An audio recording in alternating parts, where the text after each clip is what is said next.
Agora vamos falar do Cimento Bravo, uma empresa maranhense que vem contribuindo para o desenvolvimento de nosso estado. É um cimento aqui do Maranhão que conquistou a preferência da construção civil e principalmente o coração da gente.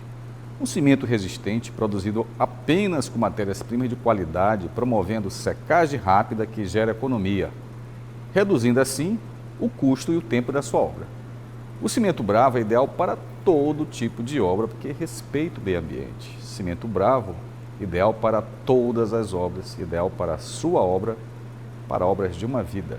Se quer saber mais, então acesse www.cimentobravo.com.br ou ligue 0800 200 4000, repetindo, 0800 200 4000, Cimento Bravo. Negócio na pauta de volta. A taxa de desemprego no país tem caído consistentemente ao longo dos últimos anos, desde o fim da pandemia da Covid. E isso tem contribuído para um crescimento da massa salarial e, por consequência, da economia. Mas há vozes afirmando que isso foi feito à custa de uma grande precarização no mercado de trabalho. Há várias opiniões sobre isso e, na verdade, ano passado muito se discutiu sobre isso na questão do crescimento da economia e da queda da taxa de desemprego, com uma inflação sob controle, e que os modelos econômicos atuais não conseguiram ainda medir as mudanças que aconteceram no mercado de trabalho a partir dessa reforma trabalhista. Mas qual a sua opinião sobre isso, doutor Paulo? Bem, como eu disse no início, a reforma trabalhista, uma das razões para que fosse levada a efeito a reforma trabalhista era que ela atuaria como serviria a potencializar a contratação, a empregabilidade, aumentaria a empregabilidade. E o noticiário logo em seguida, a reforma, foi no sentido contrário, que não houve como era prometido, assim, um boom de empregabilidade. Muito pelo contrário, houve queda e depois veio como já era. Mas todas as grandes reformas no Brasil têm essa promessa, né? Vai mudar tudo, é a reforma econômica. A reforma tributária já prometeram um monte de coisa que até agora ninguém viu nada, mas... Pois é a forma de comunicar. Que as pessoas que as pessoas vão poder entender, né? Não se apresenta o que não é interessante, só se apresenta aquilo que é interessante. E foi dito que ia aumentar muito a empregabilidade. E esse aumento da empregabilidade, em grande parte, era acreditada a possibilidade que a reforma trouxe da contratação do empregado intermitente, né? Aquele que o empregador vai usar da força laboral dele, mas sem a regularidade, sem a habitualidade que é característica, a continuidade que é característica do empregado que a gente conhece, tipificado lá no artigo 3º da CLT. Seria o empregado registrado normalmente, mas ele era demandado, por exemplo, por horas, por dias, podia ser até um mês sem ter demanda ou mais disso, e ele ficava como que a aguardar chamados do empregador, e isso foi pensado inicialmente para atividades que efetivamente são compatíveis com isso, pessoal que trabalha com turismo, pessoal que trabalha com restaurante, um buffet que nem sempre tem contratação. Sim. E você vai chamando aquele empregado ele poderia ter outros empregadores. Ele era comunicado do interesse do empregador dele, tem tantos dias de trabalho, 3, 4 dias. Mas esse empregado que o senhor citou no bloco anterior, que faz 12 por 36, Sim. Ele não entra nesse mercado do intermitente? Não entra, não. O intermitente, ele não tem nem essa previsibilidade de quantas horas ele vai trabalhar, não há essa obrigatoriedade de o empregador dizer a ele. Ele é chamado, ele é comunicado, ele pode declinar daquele convite, mas ele, ao trabalhar, ele recebe por aquelas horas. Essa é uma situação que foi apresentada como uma grande solução, que seria uma coisa espetacular, mas na verdade não é. As necessidades esporádicas ou temporárias. Exatamente, necessidades esporádicas do empregador, convoca, você não aceita? Então vou convocar o outro, vários nessa situação. Isso cria uma instabilidade muito ruim para quem se submete a esse sistema, esse regime de trabalho intermitente. E como eu dizia para vocês há pouco, a reforma vai completar no final do ano 7 anos e eu não me lembro de ter feito uma audiência, uma sentença que envolvesse trabalhador intermitente, empregado nesse sistema. Então, aquilo que foi apresentado como uma solução, a mim me parece que virou uma espécie de lei que não pegou. Doutor, o senhor acha que o empregador ficou um pouco receoso com esse tipo de contrato? Acredito que sim. Acredito que sim. Mas esse tipo de trabalho, ele precisa ser contrato ou ele pode Contrato. ser... Tem que ser contrato. É. Mas o senhor não acha que isso está acontecendo de forma informal, isso? Pode ser. Acredito que sim. Mas, veja bem, é muito comum nós termos na Justiça do Trabalho demandas de pessoas que são empregados, mas que não tiveram registro na carteira. Isso. E no caso desse intermitente, nem esse vai, eu pelo menos nunca encontrei. Porque se ele for demandar, ele não vai demandar a intermitência, ele vai pedir o registro, né? Pode ser, mas no contrato normal. vamos dizer que não. Talvez ele vai pedir como ele demande a formalização, né? Sim. A primeira coisa que ele vai demandar como é buscar, pleitear, como acontece com aqueles que são empregados, efetivamente, e que não têm registro. Sim. Eles pedem a anotação, o reconhecimento daquele período como emprego e as derivações daquilo, né? As verbas rescisórias ou alguma outra verba que possa não ter sido paga. Agora, o intermitente eu não vi. Não sei, eu não escuto nem colegas falando, olha, hoje eu encontrei o intermitente. Mas que tipo de demanda o senhor esperaria que o intermitente fosse levar até a Justiça do Trabalho? Por exemplo, ele podia levar essa que ele trabalhou de modo intermitente, trabalhou, por exemplo, buffet, nome tal. Eu era convocado para trabalhar um mês, basicamente, umas 7 vezes, 10 vezes, e, no entanto, não tive registro, não me pagaram férias, não me pagaram 13º, a rescisão não me foi paga. Isso tudo ele podia pedir. Eu receio que ficou um pouco confuso, Ficou. tanto para o empregado quanto para o empregador, Isso, essa intermitência. Ficou. O aviso prévio do intermitente, até hoje a lei não diz como é que faz. Ficou confuso e o receio acabou com que é melhor não. Né? Exatamente. Não vamos praticá-lo. Agora, a reforma trabalhista, para não dizer que só estou falando da parte que eu acredito que não seja tão boa assim, a reforma trabalhista possibilitou resoluções de litígios de forma, vamos dizer assim, antecipada, vamos dizer. Homologação de acordo extrajudicial. Exatamente. Antes da reforma trabalhista, se o empregador quisesse ajustar com o empregado, por exemplo, nós vamos rescindir o contrato, só que eu não tenho condições de pagar a rescisão de uma vez só. Então, vamos pagar essa rescisão na integralidade de forma parcial. O que é que acontecia? Muitas das vezes ajustavam isso fora da justiça e depois pagavam uma parcela, não cumpria aquilo, lá o empregado ia demandar na justiça. E agora pode ser feito... Agora pode se prevenir esse litígio, o empregador e o empregado, o trabalhador e o patrão ajustam uma solução para a rescisão. Se não tem condições de pagar de uma vez só, pode parcelar, desde que o outro concorde, e leva à justiça já o ajuste feito. Isso não é nenhum litígio, não é nenhuma demanda, é um pedido que a gente chama de jurisdição voluntária, que o juiz vai analisar se é passível de homologação ou não e homologa. Certo. Isso é bom porque diminui a litigiosidade. Todavia, a lei exige alguns requisitos que no normal não acontecia. Por exemplo, o trabalhador só pode ajustar extrajudicialmente com o empregador se ambos estiverem assistidos por advogados. Diferentes, né? Diferentes, exatamente, a lei diz que não pode ser um advogado comum, ou seja, comum 1 para 2. Então, se por acaso o empregador tem um advogado e vai com esse pedido de homologação e o empregado não está assistido, o juiz não homologa. Mas isso tem resolvido grande parte de potenciais litígios que foram resolvidos dessa forma. Então talvez isso seja uma das explicações, porque os dados do STJ indicam que os números de novos casos, né, que entraram na Justiça do Trabalho recentemente, ou nos últimos 2 anos, eles retroagiram há 20 anos atrás. Então houve uma queda significativa de novos processos trabalhistas. Você acha que foi...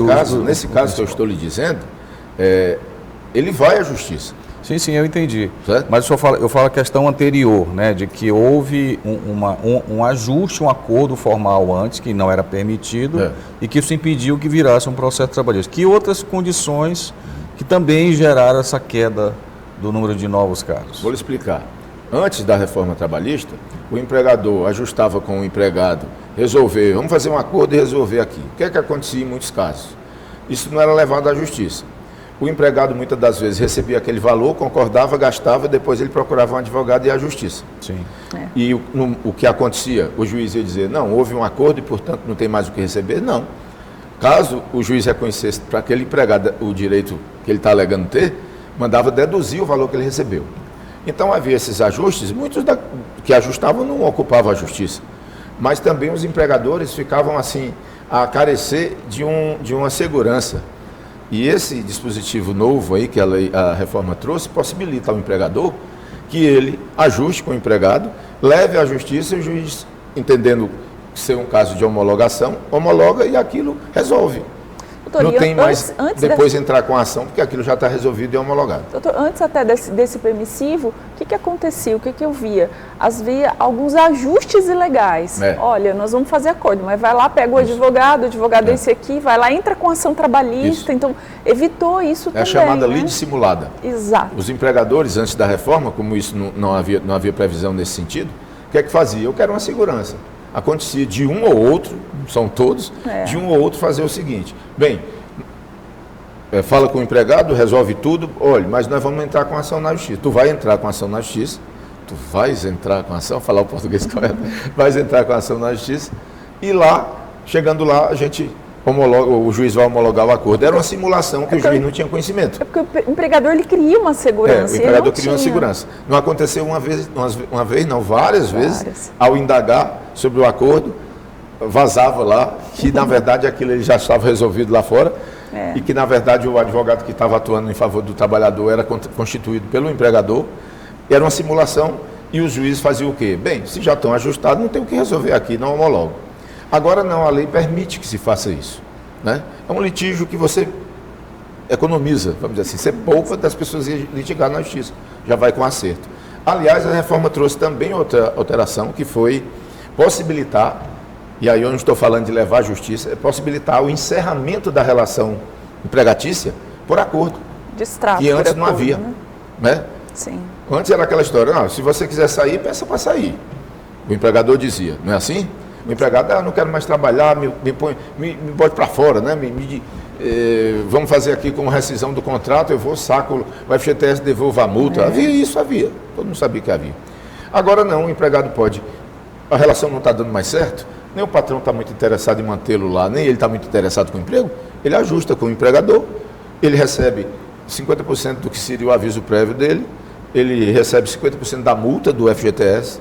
O FGTS que está depositado, ou mesmo que não esteja depositado, mas o equivalente que irá a depósito, ele recebe 80% disso, só que ele não vai receber, por exemplo, guia para se habilitar o seguro-desemprego, porque a rescisão foi por interesse dele. Talvez isso tenha sido um dos melhores ou maiores avanços, né? Mas essa legislação, apesar dessas 500 alterações que aconteceram desde a sua promulgação no governo Vargas, os especialistas sempre comentavam, não falo especialistas, os críticos, né, daquela legislação, da CLT, da forma como ela existia, apesar de todas as alterações que aconteceram. Primeiro que elas tiveram uma inspiração num regime fascista, né, que era da Itália, né, que o Vargas era admirador e trouxe para cá, e no momento que de fato havia grandes abusos no mercado de trabalho brasileiro. 16 horas por dia trabalhando. E deu uma regulada nisso. Mas de qualquer forma, os críticos dizem diziam que era muitíssimo paternalista, né? Que considerava que o trabalhador precisava sempre ter uma mão protetora do Estado. E nesse período todo, desde a reforma de 2017, aconteceram outras mudanças, como a legislação sindical, né, que desarticulou bastante o movimento sindical, a obrigatoriedade do pagamento, mas também não retirou das coisas dos penduricalhos que ficam, né, a unicidade sindical, que é muito criticada até hoje, e já há um movimento no Congresso para que isso termine também. Agora, como é que o senhor vê ainda que tipos de anacronismo ainda ficaram? Você já citou algum, ainda tem outros também? Tem alguns, mas acerca do que você falou, por exemplo, efetivamente o chamado imposto sindical, né? Aquele que era um dia de trabalho, todo trabalhador sindicalizado ou não, obrigatório, ele deixou de ser obrigatório, né? A contribuição sindical, que é aquela ajustada em convenção coletiva, em acordo coletivo, essa também ela continua extensiva a sindicalizados ou não sindicalizados, mas as pessoas podem se opor. O trabalhador pode se opor, né? Até informação de que um ou outro sindicato exige assim um percurso de dificuldade para se fazer a oposição, quando aquilo devia ser a coisa mais fácil do mundo. Eu cheguei a saber de tem que ser dia tal, na hora tal, no momento tal, e feito a questão da sobrevivência desse sindicato. Não podia ser por e-mail, tinha que ser à mão, quer dizer, cria-se um embaraço para que a pessoa não tenha tempo suficiente para se opor. No caso o que eu acho mais interessante em relação à reforma trabalhista é essa possibilidade que nós tivemos de acesso maior a se resolver as ações sem a necessidade os acordos, né? Através dos acordos. Não precisa haver o litígio, né? Exatamente. A propósito disso, se vocês vão me permitir, agora do dia 20 ao dia 24 de maio, nós vamos ter a 8ª Semana Nacional da Conciliação. É importante que eu fale, porque aqui eu lastimo um pouco. Vai ser aqui em São Luís? Aqui em São Luís, no Brasil todo. No Brasil todo, mas aqui vai ter um evento também. Aqui, o importante disso é que as pessoas que queiram resolver os seus litígios, sejam os trabalhadores, sejam os empregadores, a qualquer momento eles podem buscar a justiça para agendar uma audiência com essa finalidade. Mas, por mais razão ainda, com mais ênfase, é nesse período de 20 a 24 de maio, que nós temos essa semana, e que as portas da justiça não ficam abertas, ficam escancaradas, para que aqueles que têm litígio na justiça possam resolvê-los mediante conciliação. Aqui em São Luís, penso eu que nós precisamos ainda encarar a conciliação como boa forma de resolução de conflito. Os nossos índices de conciliação são baixos comparados a outros estados, né? Eu digo para os meus alunos na faculdade que nós somos formados, a doutora certamente foi assim também, nós nos envaidecíamos quando éramos estudantes, e eu já faz tempo que eu deixei a graduação. O advogado bom é o beligerante, é o litigioso, é o criador de caso. Todos nós aprendemos assim, né? Tem essa ideia equivocada. Não, o advogado hoje, o profissional que está sendo formado na faculdade, ele tem que ter outro norte. Ele tem que se especializar em conciliação. Você vê que fora do país, na América, na Europa, só se leva à justiça quando é absolutamente inexitosa a possibilidade de resolver fora. A justiça é cara. Isso é caro para todo mundo, né? Isso. E é muito caro também lá fora. E a nossa aqui não é cara. Com todo respeito. Mas eu digo caro também, caro emocionalmente. O desgaste que se traz para as partes é grande demais. Por exemplo, na Justiça do Trabalho é barato, né? Você é de graça, você litiga só depois, a condenação às custas, 2% do valor da causa. Mas se tiver que recorrer, ainda tem os depósitos recursais. Eu acho que nós vamos chegar lá, né? Porque o Brasil também está passando por uma fase muito pouco conciliatória de ideias, né? Muito pouco, é verdade. Eu acho que isso é um reflexo do que está acontecendo de maneira geral e nós vamos avançar lá. Também. Bem, mas a gente vai dar mais um rápido intervalo e voltamos em instantes com mais negócio na pauta.